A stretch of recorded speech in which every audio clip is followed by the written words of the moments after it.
Very good evening, my dear students. Welcome my YouTube channel English Study 07. Success is like that scientific experiment. सफलता उस वैज्ञानिक प्रयोग की तरह है. The number of times you try, the result will be better. जितनी बार आप कोशिश करेंगे उतनी बार रिजल्ट बेहतर पाएंगे. यानी जितनी बार आप कोशिश करते जाएंगे रिजल्ट बेहतर ही होता जाएगा. इसलिए सफलता उस वैज्ञानिक प्रयोग की तरह है. आप जितनी बार प्रयोग करेंगे हर बार उसका रिजल्ट क्या होगा, बेहतर से बेहतर होता जाएगा. ठीक है. अब आया रीडिंग. टॉपिक है रीडिंग. अब देखिए यहां से 7 नंबर का आता है. यूपी बोर्ड 10th क्लास में 7 नंबर का आता है. 2-2 नंबर मार्क्स के 3 क्वेश्चंस होते हैं और 1 मार्क्स का 1. Florence Nightingale was born in Florence in Italy on May 12, 1820. Florence Nightingale का जन्म इटली के फ्लोरेंस शहर में 12 मई 1820 को हुआ था. कब हुआ था? 12 मई 1820 को. कहां हुआ था?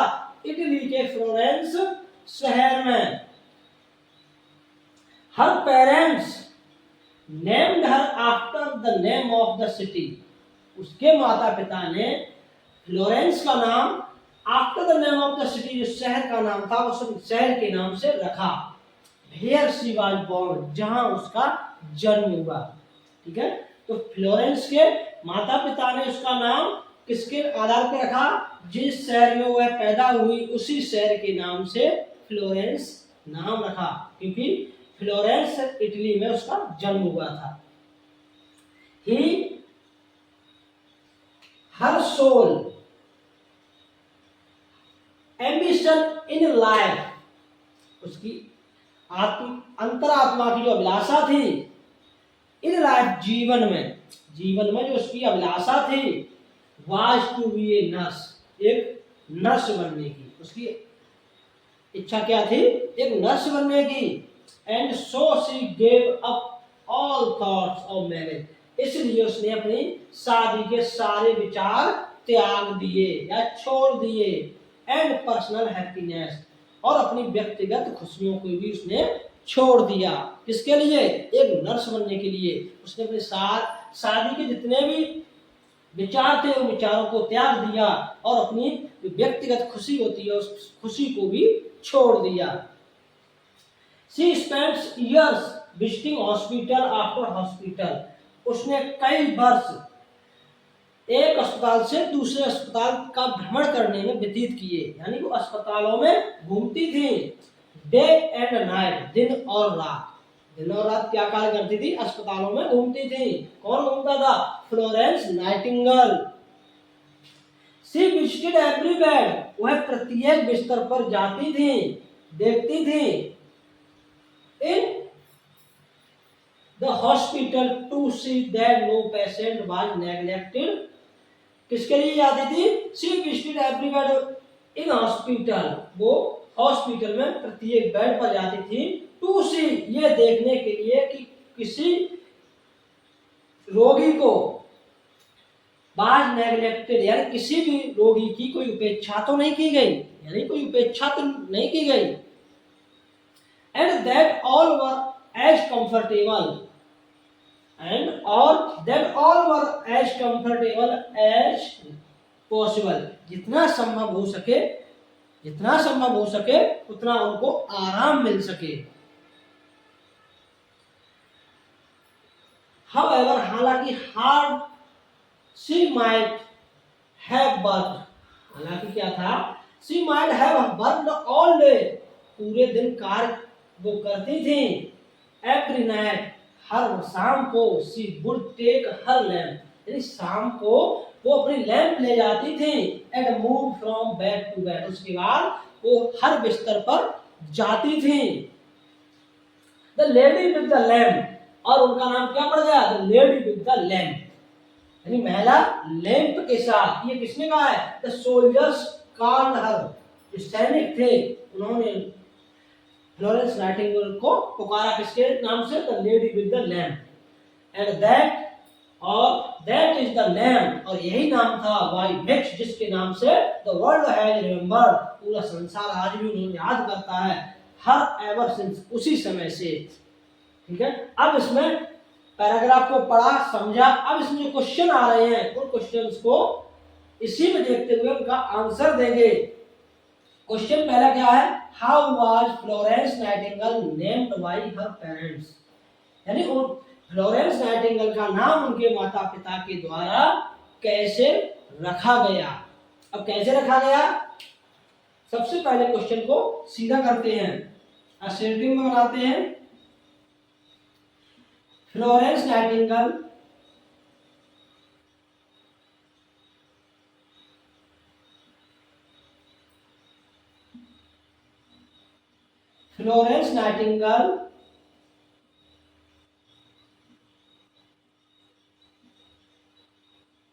was named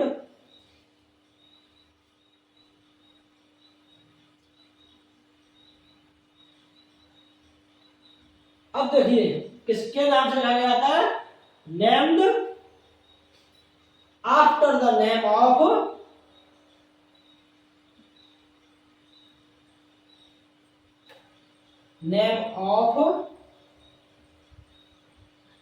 the city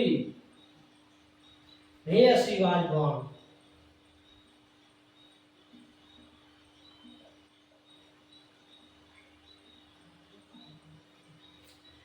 Florence Nightingale was named after the name of the city where she was born.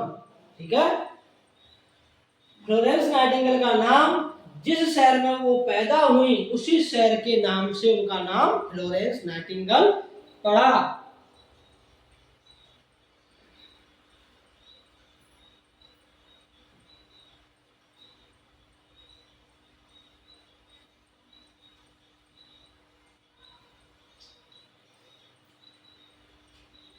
दूसरा क्वेश्चन,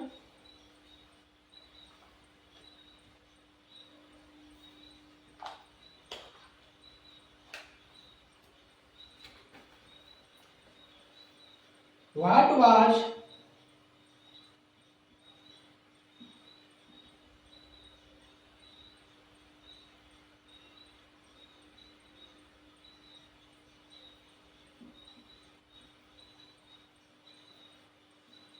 फ्लोरेंस नाइटिंगेल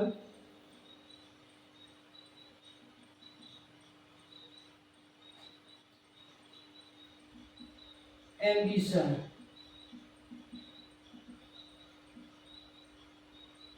यानी फ्लोरेंस नाइटिंगेल की इच्छा क्या थी। क्वेश्चन क्या है? फ्लोरेंस नाइटिंगेल की इच्छा क्या थी? तो देखिए इसी पैराग्राफ में दिया है, her sole ambition in life was to be a nurse and, यानी उनकी अभिलाषा क्या थी? एक नर्स बनने की। क्या थी? To be a nurse.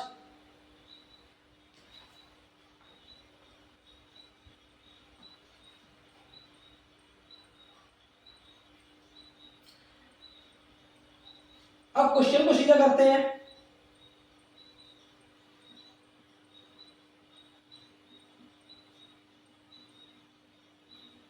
Florence nightingales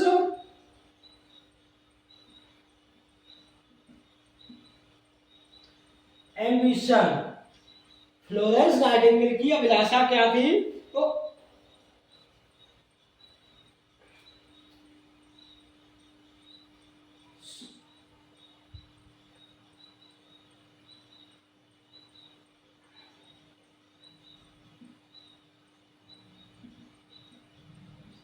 sole ambition in life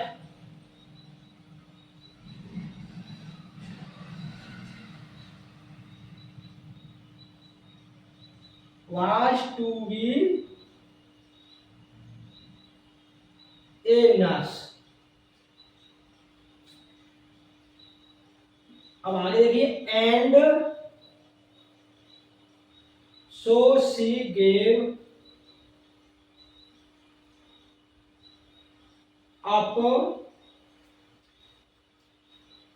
all thoughts of marriage.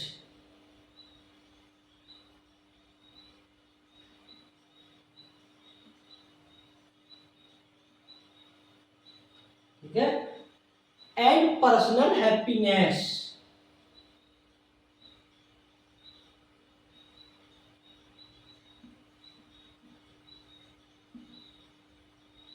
ठीक है, ये हमारा आंसर हुआ। ठीक है, आपको पैराग्राफ में ही जो भी आंसर क्वेश्चन होंगे वो सभी आंसर उन क्वेश्चन के पैराग्राफ में ही मिलेंगे। नेक्स्ट क्वेश्चन है, ये अनसॉल्व से करा रहे हैं, 2024 का है। What did the soldier call her?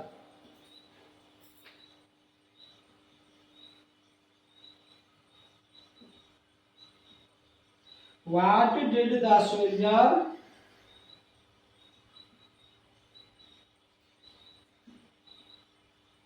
call her? जो सैनिक थे वो उन्हें क्या पुकारते थे?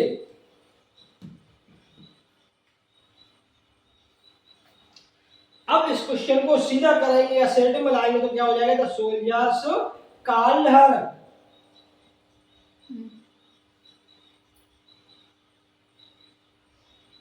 इसका आंसर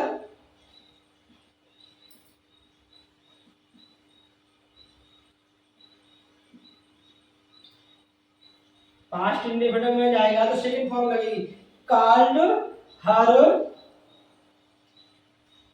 क्या पुकारते थे? The lady with the lamp. क्या पुकारते थे? The lady with the lamp.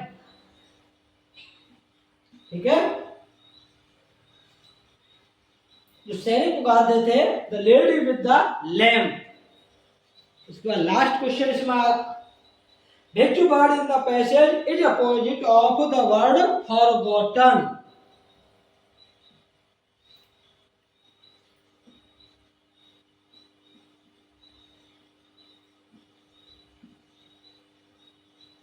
Which word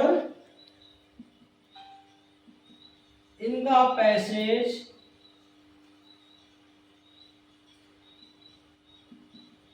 is the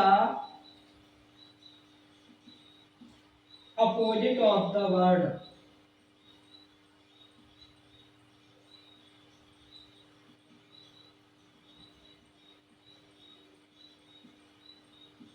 forgotten?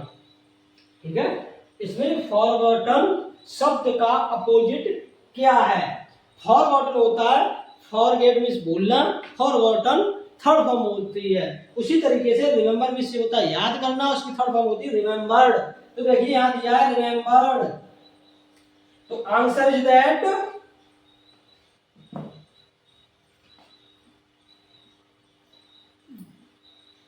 Answer is that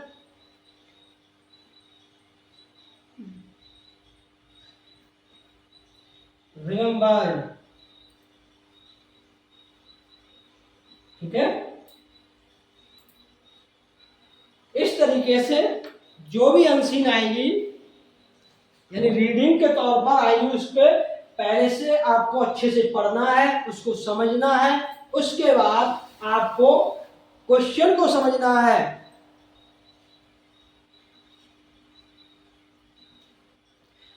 question को समझना है और क्वेश्चन को समझने के बाद उसके बाद आप आंसर दें। ये ना हो कि आपने देखा पैराग्राफ में जो क्वेश्चन शब्द दिए हैं, कुछ शब्द को मैच किया पैराग्राफ से और आपने लिखना शुरू कर दिया। ऐसा कदापि ना करें। जब तक क्वेश्चन में पूछा गया है उसको समझेंगे नहीं आप और अक्षर से अक्षर मिला के लिख दिया तो आपका ये गलत आंसर हो जाएगा।